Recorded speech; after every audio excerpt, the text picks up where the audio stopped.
তরুণরা রাজনৈতিক দল গঠন করলে স্বাগত জানাবে বিএনপি। প্রশাসন কিংবা রাষ্ট্রের সহায়তা নিলে ক্ষুব্ধ হবে জনগণ।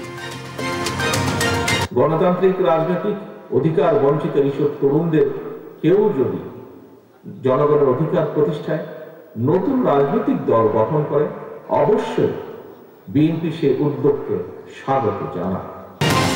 ৫৪ বছরে মানুষ নির্যাতনকারীদের কালো তালিকা প্রকাশের দাবি জামায়াতের। নির্বাচনের আগে ফ্যাসিস্টের বিচারের তাগিদ। দিল্লির প্রেসক্রিপশনে কেউ কথা বললে বিরোধ হবে, মন্তব্য উপদেষ্টা মাহফুজ আলমের। নির্বাচন করতে পারবে না আওয়ামী লীগ। এ যেন আরেক আয়নাবাজি, দ্বিতীয় মামলায় বেরিয়ে এলো থলের বিড়াল। চাঁপাইনবাবগঞ্জে টাকার লোভে বদলি, জেল খাটছে যুবক।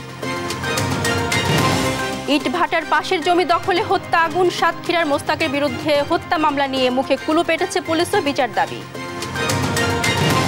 কথা রাখলো হামাস, জিম্মি দশা থেকে ছাড়া পেলেন 4 সেনা। ইসরায়েলি কারাগার থেকে মুক্ত 200 ফিলিস্তিনি।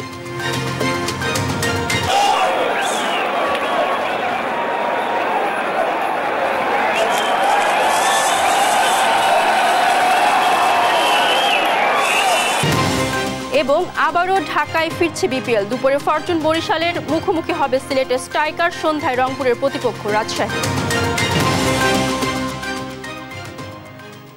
দর্শক দেখছিলেন সংবাদ শিরোনামগুলো। সংবাদ সকালে আপনাদের সাথে আছি আমি মারজানা শুক্তি। জানাবো বিস্তারিত। তরুণদের কেউ নতুন রাজনৈতিক দল গঠন করলে বিএনপি তাকে স্বাগত জানাবে। তবে রাজনৈতিক দল গঠনে প্রশাসন কিংবা রাষ্ট্রের সহায়তা নিলে জনগণ ক্ষুব্ধ হবে বলে মন্তব্য করেছেন বিএনপির ভারপ্রাপ্ত চেয়ারম্যান তারেক রহমান। তিনি আরও বলেন, নির্বাচন নিয়ে বিতর্ক সৃষ্টি করার অর্থ পরাজিত ফ্যাসিস্টকে সুযোগ তৈরি করে দেয়া। আরও জানাচ্ছেন জান্নাতুল মোহনা। জাতীয় শিক্ষক দিবস উপলক্ষে শনিবার বিকেলে চাকরি জাতীয়করণের দাবিতে রাজধানীর ইঞ্জিনিয়ার্স ইনস্টিটিউশনে শিক্ষক কর্মচারীদের নিয়ে প্রীতি সমাবেশ করে বিএনপি। এ সময় নির্বাচনকালীন সরকার নিয়ে বিএনপির সঙ্গে একাত্মতা জানান অন্যান্য দলের নেতারা। মির্জা ফখরুল ইসলাম আলমগীর যে প্রশ্নটা তুলেছেন, সেই প্রশ্ন যুক্তিসঙ্গত। আপনি সরকারে থাকবেন, আবার দলও বানাবেন। আপনি নিজে পুরুষ মানুষও বলবেন, আবার মেয়ে মানুষও বলবেন, এরকম হবে না। দল ক্ষমতায় গেলে জিডিপির 5% শিক্ষা খাতে ব্যয় করার কথা জানান বিএনপির কেন্দ্রীয় নেতারা। এ সময় জ্ঞানভিত্তিক সুন্দর সমাজ গড়তে শিক্ষকদের অবদানকে গুরুত্ব দেওয়ার আহ্বান জানান তারা। বলেন, গণতন্ত্র প্রতিষ্ঠায় বিএনপির আন্দোলন চলবে। জনতার যে বিপ্লব হয়েছে, যে অভ্যুত্থান হয়েছে, তারপরে ছাত্র জনতা যে ক্লাসরুম থেকে বের হয়ে এসেছিল, আমি শিক্ষক হিসাবে বিশ্বাস করি, শিক্ষক হিসাবে আমাদের গুরু দায়িত্ব হচ্ছে সেই প্রত্যেকটি ছাত্র ছাত্রীকে ক্লাসরুমে ফিরিয়ে নিতে হবে।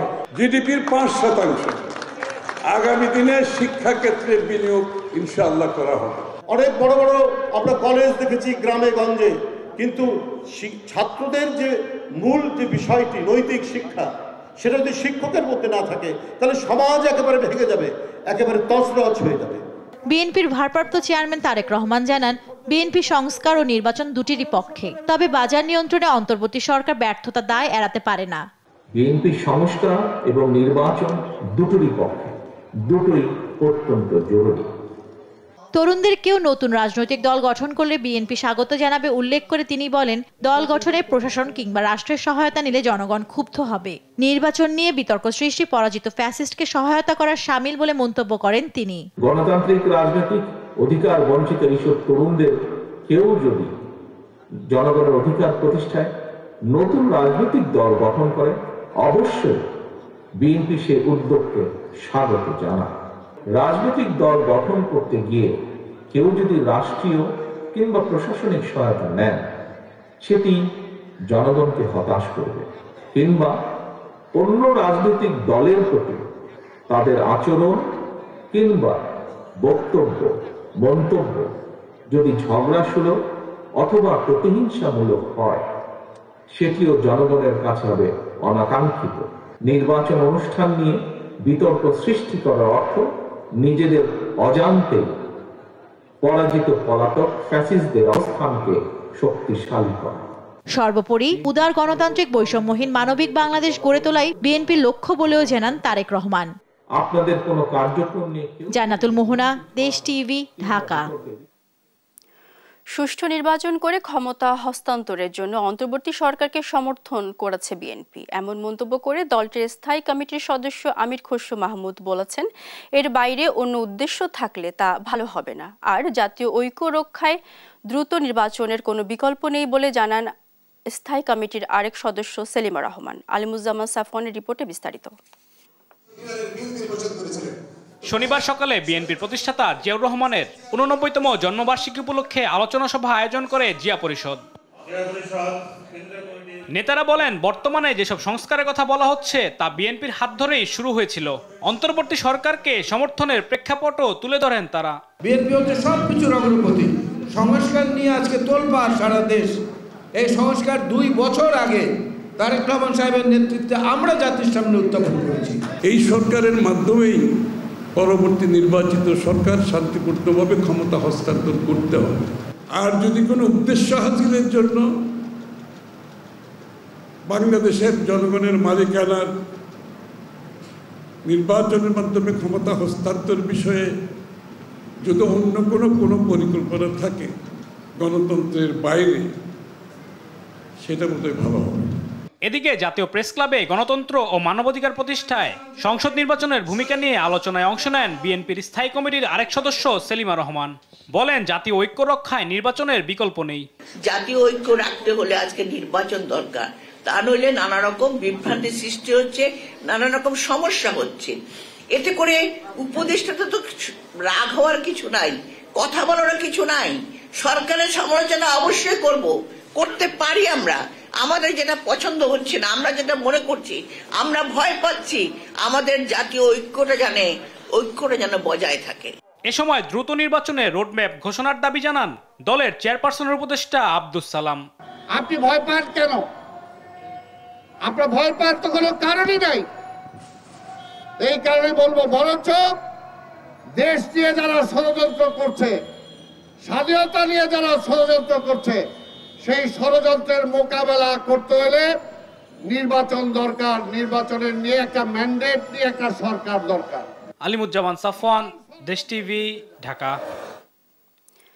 54 বছরে যাদের হাতে মানুষ নির্যাতিত হয়েছে তাদের নামের কালো তালিকা প্রকাশ করতে অন্তর্বর্তী সরকারের প্রতি আহ্বান জানিয়েছেন জামায়াত আমির ডাক্তার শফিকুর রহমান। আর দলের সেক্রেটারি জেনারেল মিয়া গোলাম পরওয়ার বলেছেন, নির্বাচনের আগে মানবতা বিরোধী ফ্যাসিস্টদের বিচার করতে হবে, তারপর হবে সংস্কার। সহকর্মীদের তথ্য ছবিতে আপন উপর রিপোর্টে বিস্তারিত জানব। শনিবার ভোলায় কর্মী সম্মেলন করে জামায়াতে ইসলামী। প্রধান অতিথি ছিলেন দলের সেক্রেটারি জেনারেল অধ্যাপক মিয়া গোলাম পরওয়ার। বলেন, নির্বাচনের আগেই মানবতা বিরোধী ফ্যাসিস্টদের বিচার করতে হবে, তারপর সংস্কার এবং নির্বাচন দ্রুত সম্পন্ন করুন। যৌক্তিক সময় যেটুকু লাগবে জামায়াত ইসলামী সে সময় দেবে, তবে এই নির্বাচনের আগে মানবতা বিরোধী অপরাধীদের বিচার কাজ করতে হবে, জনগণ এটা দেখতে চায়। এদিন দিনাজপুরে কর্মী সম্মেলনে প্রধান অতিথির বক্তব্য রাখেন জামায়াত আমির ডাক্তার শফিকুর রহমান। গুলি করে পঙ্গু বানায় ফেলতে পারে, মামলা দিয়ে জেলে নিতে পারে, তারপরেও শুধু আল্লাহকে পরোয়া করে, এগুলাকে আমরা পরোয়া করি নাই। এ সময় তিনি 54 বছরে যাদের হাতে মানুষ নির্যাতিত হয়েছে তাদের নামের কালো তালিকা প্রকাশ করতে অন্তর্বর্তী সরকারের প্রতি আহ্বান জানান। গত 54 বছরে বাংলাদেশে বিভিন্ন ধর্মের মানুষ যাদের হাতে নির্যাতিত হয়েছে, যাদের উপর জুলুম করা হয়েছে, সেটা খুন, দর্শন, লুট, দখল যাই হোক, চাঁদাবাজি হোক, এদের নামের কালো তালিকা প্রকাশ করে দেন। কোনো জায়গায় কোনো কিছু ঘটলেই সাথে সাথে জামাতে ইসলামীকে দোষ দেয়, এটা এদের বদ হাসলত। এরা জাগরণেও জামাতকে ভয় পায়, এরা গুমের মধ্যেও জামাতকে ভয় পায়। এই ভয়ের জায়গা থেকে তারা ঘায়েল করতে চায় আমাদেরকে, নিজেরা অপকর্ম করে তার দায় আমাদের উপরে চাপায়। এ সময় গেল 15 বছরে আওয়ামী লীগের নির্যাতন, লুটপাট ও অপশাসনের কথাও তুলে ধরেন জামায়াত আমির। আপন অপু, নিউজ ডেস্ক, দেশ টিভি। 4 দিনের সরকারি সফর শেষে সুইজারল্যান্ড থেকে দেশে ফিরলেন অন্তর্বর্তী সরকারের প্রধান উপদেষ্টা অধ্যাপক ডক্টর মোহাম্মদ ইউনূস। শনিবার বিকেলে 5টার দিকে হযরত শাহজালাল আন্তর্জাতিক বিমানবন্দরে পৌঁছান তিনি। প্রধান উপদেষ্টার প্রেস উইং জানিয়েছেন, সুইজারল্যান্ডের দাভোসে বিশ্ব অর্থনৈতিক ফোরামের বার্ষিক সভার বিভিন্ন অধিবেশন এবং অন্যান্য উচ্চ পর্যায়ের সাইডলাইনে কমপক্ষে ৪৭টি অনুষ্ঠানে যোগ দিয়েছেন ডক্টর মোহাম্মদ ইউনূস। WEF চলাকালে খুব ব্যস্ত সময় কাটিয়েছেন প্রধান উপদেষ্টা। এ সময় বেশ কয়েকজন সরকার প্রধান, রাষ্ট্রপ্রধান ও বিশিষ্ট ব্যক্তিদের সঙ্গে বৈঠকে যোগ দেন ডক্টর মোহাম্মদ ইউনূস। সংস্কার কমিশনের সুপারিশের ভিত্তিতে ন্যূনতম সংস্কার শেষে দ্রুত নির্বাচন হবে। সেখানে ভারতপন্থী আওয়ামী লীগ কোনোভাবেই অংশ নিতে পারবে না বলে জানিয়েছেন উপদেষ্টা মাহফুজ আলম। শনিবার লক্ষ্মীপুরের রামগঞ্জে স্থানীয় ছাত্র জনতার সংবর্ধনা অনুষ্ঠানে একথা বলেন তিনি। উপদেষ্টা আরও বলেন, অন্তর্বর্তী সরকার নিরপেক্ষ থেকে নির্বাচন আয়োজন করবে, তবে কেউ দিল্লির প্রেসক্রিপশনে চললে তার সঙ্গে বিরোধ হবে বলেও হুঁশিয়ারি দেন তিনি। হাসান মাহমুদের রিপোর্ট, জানাচ্ছেন মোহাম্মদ সাকিব। জুলাই বিপ্লবের অন্যতম সংগঠক অন্তর্বর্তী সরকারের উপদেষ্টা মাহফুজ আলমের নিজ গ্রামে সফর উপলক্ষে সংবর্ধনার আয়োজন করেন রামগঞ্জের সর্বস্তরের ছাত্র জনতা। শনিবার এই সংবর্ধনা অনুষ্ঠানে যোগ দেয় স্থানীয় বিভিন্ন রাজনৈতিক দল ও সামাজিক সংগঠনের নেতারা। বিচারের দাবি নিয়ে সামনের সারিতে যোগ দেন বৈষম্য বিরোধী আন্দোলনে শহীদ পরিবারের সদস্যরা। যারা আমাদের সন্তানদের খুন করছে তাদের পাশে চাই, এর চেয়ে আর বড় কিছু চাওয়ার নেই, সে বেশি কিছু আমার আর চাওয়ার নেই। 6 মাস হয়ে গেছে আমার ছেলে হারা গেছে। আমি বুঝি আমার ছেলে হারানোর কত কষ্ট, কত বেদনা। আমার ছেলে আজ 6 মাস আমাকে একবার আম্মু করে ডাকে না, খাইতেও আসে না। আমার একমাত্র ছেলে, আমি এই দুঃখ আমি কার কাছে বলবো? আমিও চাই যারা আমার ছেলেকে মারছে তাদের বিচার হোক। জুলাই আন্দোলনের অন্যতম সংগঠক মাহফুজ আলমকে পেয়ে গর্বিত বলে জানান স্থানীয়রা। সে আমাদের গর্বিত সন্তান, আমাদের সন্তান, সে রামগঞ্জের গৌরব নিয়ে আসছে আমাদের জন্য, এটা আমাদের একটা অহংকার। অনুষ্ঠানে উপদেষ্টা মাহফুজ আলম বলেন, বাংলাদেশে এখন সেনা শাসনের কোনো প্রেক্ষিত নেই। যারা রক্ত দিয়ে স্বৈরাচারের পতন করেছে তারাই সংস্কার করবে। বাংলাদেশে সেনা শাসন আসার কোনো প্রেক্ষিত নেই। আমরা এবার কারো মদদে, কোন রাষ্ট্রের মদদে হাসিনাকে উৎখাত করিনি। আমরা জনগণ, ছাত্র জনতা রক্ত দিয়ে হাসিনাকে উৎখাত করেছি। সরকারের সাথে অন্যান্য ফ্যাসিবাদ বিরোধী শক্তির কোনো বিরোধ নেই, তবে যারা দিল্লির প্রেসক্রিপশনে চলবে তাদের সাথে বিরোধ হবেই বলে হুঁশিয়ারি দেন মাহফুজ। বাংলাদেশপন্থী কারো সাথে আমাদের কোনো বিরোধ নেই, কিন্তু দিল্লির দাবিদারি করার কোনো অপচেষ্টা হলে বিরোধ হবেই হবে। এদিন চাঁদপুরের হাজীগঞ্জে পথসভায় কথা বলেন উপদেষ্টা। বলেন, আগামী নির্বাচন হবে বাংলাদেশপন্থীদের, ভারতপন্থী আওয়ামী লীগকে নির্বাচনে অংশ নিতে দেয়া হবে না বলেও স্পষ্ট জানিয়ে দেন মাহফুজ আলম। যারা বাংলাদেশপন্থী তাদের মধ্যকার নির্বাচন হবে, বাংলাদেশ বিরোধী আওয়ামী লীগ ফ্যাসিবাদীদের কোনোভাবে নির্বাচনে অংশগ্রহণ করতে দেওয়া হবে না। সংস্কার কমিশনের সুপারিশের ভিত্তিতে ন্যূনতম সংস্কার শেষেই হবে আগামী নির্বাচন। নির্বাচনের মাধ্যমেই গণতন্ত্রের পথে যাত্রা হবে বলেও জানান এই উপদেষ্টা। মোহাম্মদ সাকিব, দেশ টিভি। ভারতীয় সাম্রাজ্যবাদ এত সহজে হার মানবে না। দেশটি ইসকন কার্ডে ব্যর্থ হয়ে এবার নতুন করে প্রধান উপদেষ্টার পদত্যাগের গুজব ছড়ানোর চেষ্টা করেছে, এমন মন্তব্য করেছেন আমার দেশ পত্রিকার সম্পাদক মাহমুদুর রহমান। শনিবার সকালে চট্টগ্রাম প্রেস ক্লাবে সাংবাদিকদের সঙ্গে মতবিনিময় সভায় তিনি বলেন, বিপ্লব পরবর্তীতে বিভক্তি হয়ে পড়েছে মানুষ, কিন্তু ঐক্য বিনষ্ট করা যাবে না, এতে সুযোগ নেবে ভারত। 5 আগস্টের ঐক্য সবাইকে ধরে রাখার আহ্বান জানিয়ে মাহমুদুর রহমান বলেন, ঐক্য ধরে রাখতে রাজনৈতিক দলগুলোকে অগ্রণী ভূমিকা রাখতে হবে। যে দলই ক্ষমতায় আসুক, আমার দেশ পত্রিকার নীতিতে কোনো পরিবর্তন হবে না বলে জানান মাহমুদুর রহমান। গত 2 দিন ধরে তারা লেটেস্ট একটা কার্ড খেলার চেষ্টা করছে, প্রফেসর ইউনূসের পদত্যাগ কার্ড, এবং বিভিন্ন ইয়াং উপদেষ্টাদের কথা বলা হয়েছে তারা দেশ ছেড়ে পালিয়ে গেছে। পতিত ফ্যাসিবাদের যারা ক্যাডার ছিল তারা মিছিল করবারও চেষ্টা করেছে, 2-1 জায়গায় তাদের গ্রেফতারও করা হয়েছে। এগুলো কিন্তু সবই এই পাশের দেশের এক একটা করে কার্ড। আমরা যদি 5ই আগস্টের ঐক্য ধরে রাখতে পারতাম, আপনাদেরকে আমি নিশ্চিতভাবে বলতে পারি ভারত এতদিনে সারেন্ডার করত। বাংলা একাডেমির সাহিত্য পুরস্কার 2024-এর পূর্ব ঘোষিত তালিকা স্থগিত করা হয়েছে। শনিবার বাংলা একাডেমির মহাপরিচালক অধ্যাপক মোহাম্মদ আজমের সই করা এক নোটিশে এ তথ্য জানানো হয়। এর আগে গেল 23 জানুয়ারি বাংলা একাডেমির সাহিত্য পুরস্কার 2024-এর জন্য 10 ক্যাটাগরিতে 10 জনের নাম ঘোষণা করা হয়।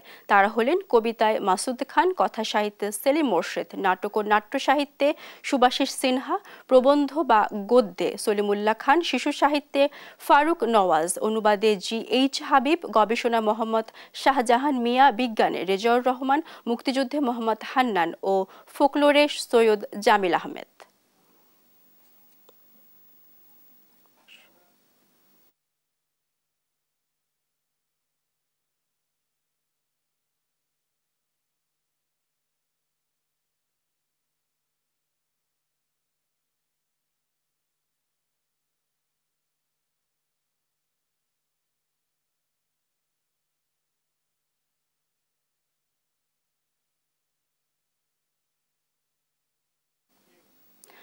মাঘ মাসেও শীতের তীব্রতা নেই চট্টগ্রামে। বিস্তারিত জানাতে সরাসরি যুক্ত হচ্ছেন সহকর্মী আজিজা হক পায়েল।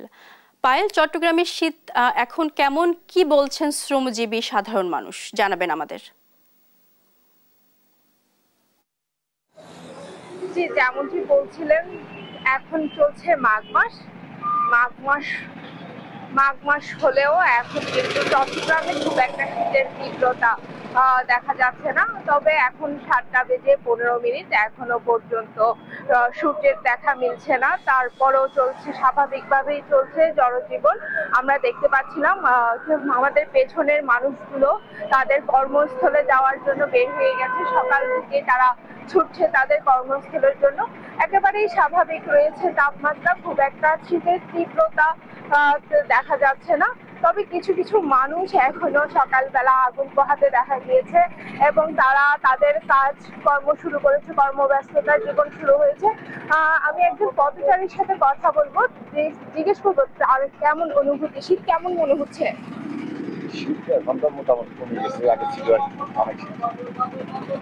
কোথায় যাচ্ছিলেন? আমি যাচ্ছি গাড়ি চালাতে। একটা বাবু, আমরা অনেকজনকে দেখতে পাচ্ছিলাম যাচ্ছে। একটা বাবুর সাথে কথা বলবো। কোথায় যাচ্ছিলে? স্কুলে যাচ্ছিলে। শীত কেমন মনে হচ্ছে?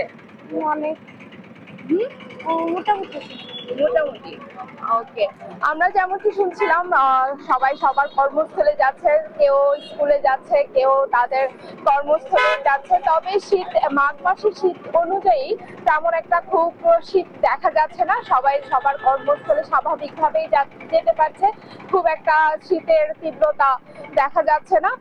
স্বাভাবিক রয়েছে জনজীবন। সেই ক্ষেত্রে আবহাওয়া অফিসের যে বার্তা দিয়েছে সেই বার্তা অনুযায়ী দেখছি, সেই অনুযায়ী দেখতে পাচ্ছি যে আমরা আবহাওয়া যে অফিসে বার্তাটা দিয়েছেন,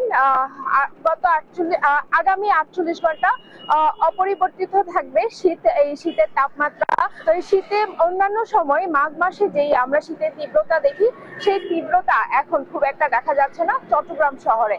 এই ছিল শীত নিয়ে সর্বশেষ। ধন্যবাদ ফারজানা।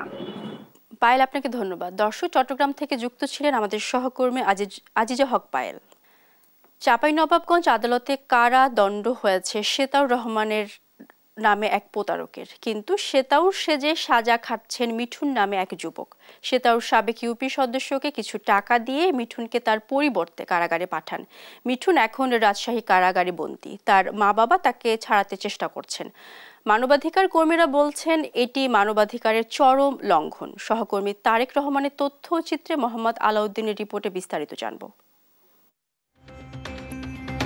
রাজশাহীর বায়া এলাকার FM auto rice and flower মিলের স্বত্বাধিকারী মোহাম্মদ আজিজ 70 লাখ টাকার চেক জালিয়াতির অভিযোগে সেতাউর রহমানের বিরুদ্ধে 2022 সালে একটি মামলা করেন। 2024 সালের 18 এপ্রিল রাজশাহীর যুগ্ম মহানগর দায়রা জজ আদালতের বিচারক রুবিনা পারভিন ওই মামলার রায়ে সেতাউরকে 1 বছরের কারাদণ্ড দেন, জরিমানা করেন 70 লাখ টাকা।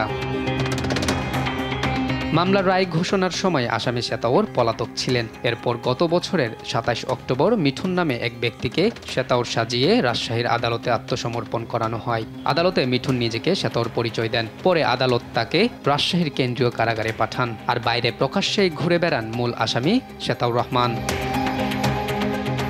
এদিকে শ্বেতাউরের বিরুদ্ধে আবারও ৭৫,০০০ টাকার চেক জালিয়াতির অভিযোগে চাঁপাইনবাবগঞ্জে একটি মামলা করেন আইনজীবী আব্দুল মালেক। এ মামলায় কেন্দ্রীয় কারাগার থেকে চাঁপাইনবাবগঞ্জের আদালতে আসামি শ্বেতাউর সেজে থাকা মিঠুনকে নিয়ে যাওয়া হলে বেরিয়ে আসে থলের বিড়াল। এ সময় আইনজীবী আব্দুল মালেক আদালতকে জানান এই আসামি শ্বেতাউর নয়, তিনি অন্য কেউ। পরবর্তীতে মিঠুন আদালতে স্বীকার করেন যে তিনি শ্বেতাউর নন। টাকার বিনিময়ে শ্বেতাউর সেজে কারাগারে যাওয়ার কথা স্বীকার করেন মিঠুন। মূল আসামি হলো শ্বেতাউর রহমান মেম্বার, উনি ছিলেন আসামি, কিন্তু এই মিঠুনকে শ্বেতাউর রহমান সাজিয়ে এই শ্বেতাউর রহমানই ওকে ভিতরে ঢুকিয়ে রেখেছিল। অবশ্য মিঠুনের বাবা মায়ের দাবি দরিদ্রতার সুযোগ নিয়ে শ্বেতাউর প্রতারণা করে কারাগারে বন্দী রেখেছে তার ছেলেকে। তারা এই ঘটনার তদন্ত করে মিঠুনের মুক্তির দাবি জানান। ওরা ঠিক হয়ে যায় 15 দিন 20 দিন পর আমি জানতে পারছি কি ওকে জেলখানা তো বদলি জেলখানা পটকে বাহির কিনকে নিয়ে চলে এসে কয়েকদিন পর জানতে পারছি তা চিল্লানি উনি চাচানো না কিছু বললো না জেনে।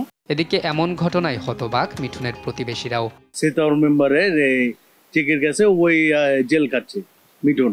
এ বিষয়ে মানবাধিকার কর্মী অ্যাডভোকেট মোয়াজ্জেম হোসেন আলী জানান অন্যের হয়ে জেল খাটানো মানবাধিকারের চরম লঙ্ঘন। এটি আইন ও মানবাধিকারের চরম লঙ্ঘন বলে আমি মনে করি। যে সকল ব্যক্তি দায়ী এবং এই ক্ষেত্রে যারা অশোভন কার্যক্রম করেছে এবং আইনকে উপেক্ষা করেছে, নীতিকে লঙ্ঘন করেছে, তাদের আইনের আওতায় এনে এই দৃষ্টান্তমূলক শাস্তি হওয়া প্রয়োজন বলে মনে করি। নিরপরাধ মিঠুন মুক্তি পাবে আর অপরাধীর শাস্তি হবে, এমনটাই আশা আদালত সংশ্লিষ্টদের। মোহাম্মদ আলাউদ্দিন, নিউজ ডেস্ক, দেশ টিভি। সাতক্ষীরার শ্যামনগর উপজেলায় ফসলি জমি দখল করে অবৈধ ইট ভাটার পরিধি বাড়াতে মরিয়া মোস্তাক।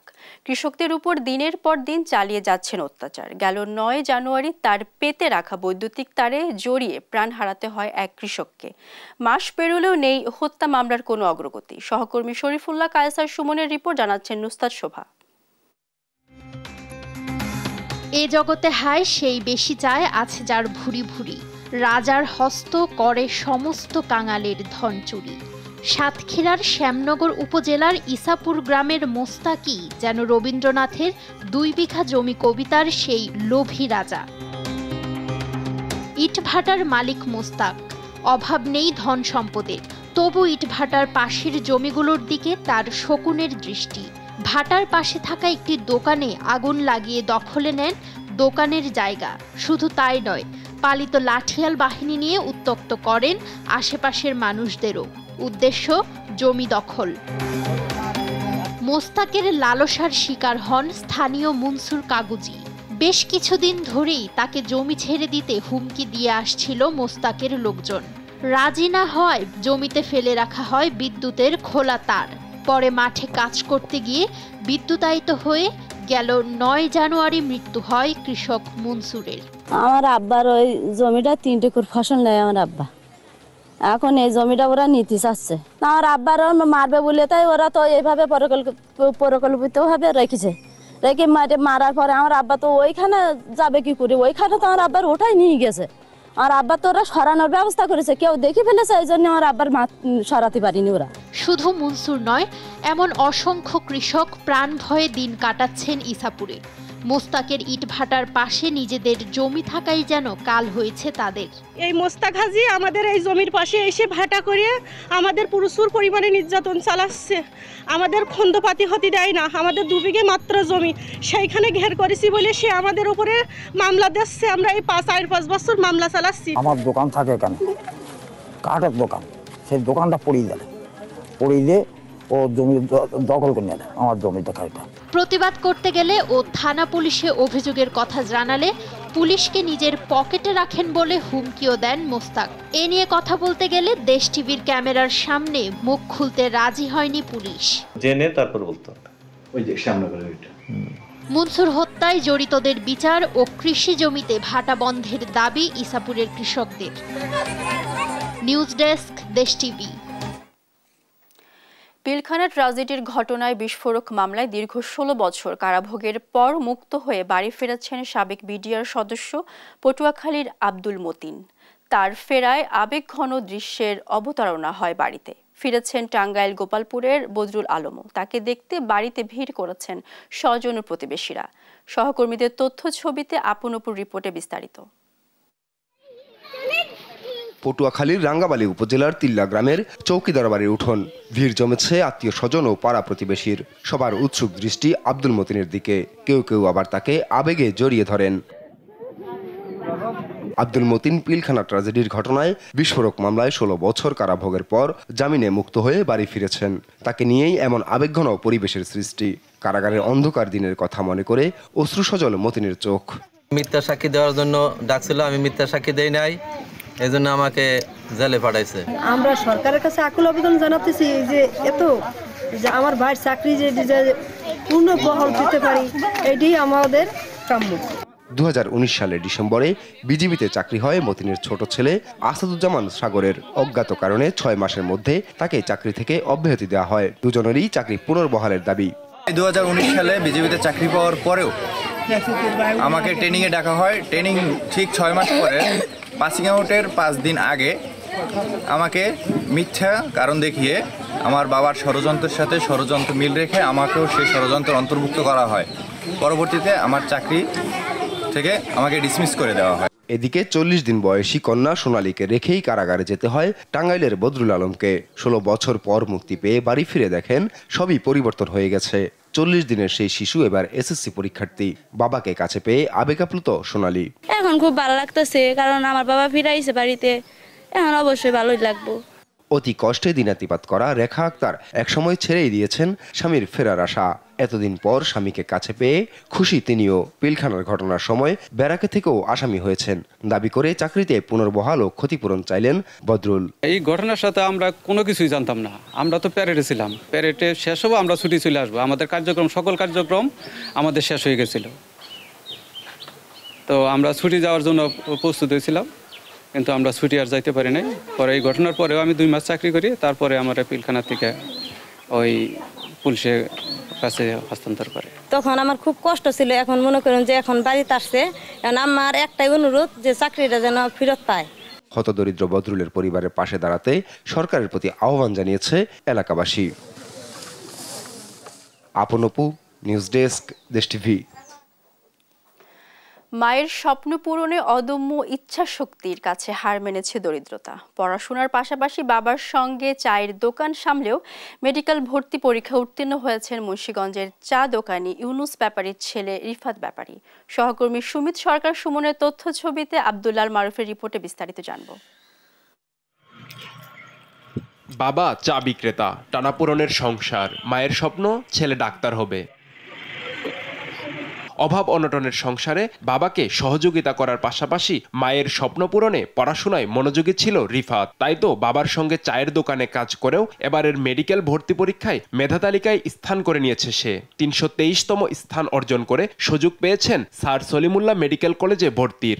আমরাও চিকিৎসা গরিব মানুষ, সেরকম চিকিৎসা পাই না, ওইটা থেকে মানে ওর ইচ্ছা। ছেলে ডাক্তারি চান্স পাইছে, এখন মনে করেন যতই কষ্ট হোক না কেন এইভাবেই চার বেচে আমার উপার্জন কইরা ছেলেকে টাকা পয়সা দিতে হবে, চালাইতে হবে, আর নিজেরও চলতে হবে। কথায় আছে ইচ্ছে থাকলে উপায় হয়। তারই উদাহরণ রিফাত। তাকে দমাতে পারেনি পরিবারের অসচ্ছলতা, অভাব অনটন। অদম্য ইচ্ছা শক্তি আর মনোবলই তাকে পৌঁছে দিয়েছে স্বপ্ন পূরণের দ্বারপ্রান্তে। আমার মাও স্বপ্ন দেখাইছে, দেখছি। সেই জায়গা থেকেই ডাক্তার একটা ম্যাজিক জানে, একটা রোগীকে সে চাইলেই সুস্থ করে দিতে পারে। অবশ্যই এর উপর আল্লাহর রহমত আছে, তারপরেই তো ডাক্তার। রিফাতের সাফল্যে খুশি তার শিক্ষক, সহপাঠী ও এলাকাবাসী। শিক্ষকদের থেকে কিভাবে আদায় করে নিতে হয়, কিভাবে শিক্ষার উচ্চ শিখরে পৌঁছতে হবে, এর লক্ষ্যটার মধ্যে ছিল। পান খুললা দিলে থেকে দোয়া করি, আল্লাহ এই জন্য আশা পূর্ণ করে। আমরা চাই রিফাত একজন ভালো ডাক্তার হয়ে এলাকাবাসীর সেবা করুক, রিফাতের জন্য দোয়া ও শুভকামনা রইল। তবে উচ্চশিক্ষা অর্জনে মেডিকেলে ভর্তি অনিশ্চিত রিফাতের। চায়ের দোকানের আয়ে টানাপোড়েনের সংসার চালাতেই কষ্ট হয় তার বাবার। তবে রিফাতের পরিবারের পাশে থাকার আশ্বাস দিয়েছে উপজেলা প্রশাসন। আমরা উপজেলা প্রশাসন তাকে গিয়ে আমরা তাকে কিছু অনুদান দেওয়ার চেষ্টা করছি এবং ভবিষ্যতেও তার যে কোনো প্রয়োজনে আমরা উপজেলা প্রশাসন তার পাশে থাকার চেষ্টা করব। উপজেলা প্রশাসনের আশ্বাস বাস্তবায়নের দিকে তাকিয়ে সিরাজদি খানের মজিদপুর গ্রামের রিফাত ব্যাপারীর পরিবার। নিউজ ডেস্ক, দেশ টিভি।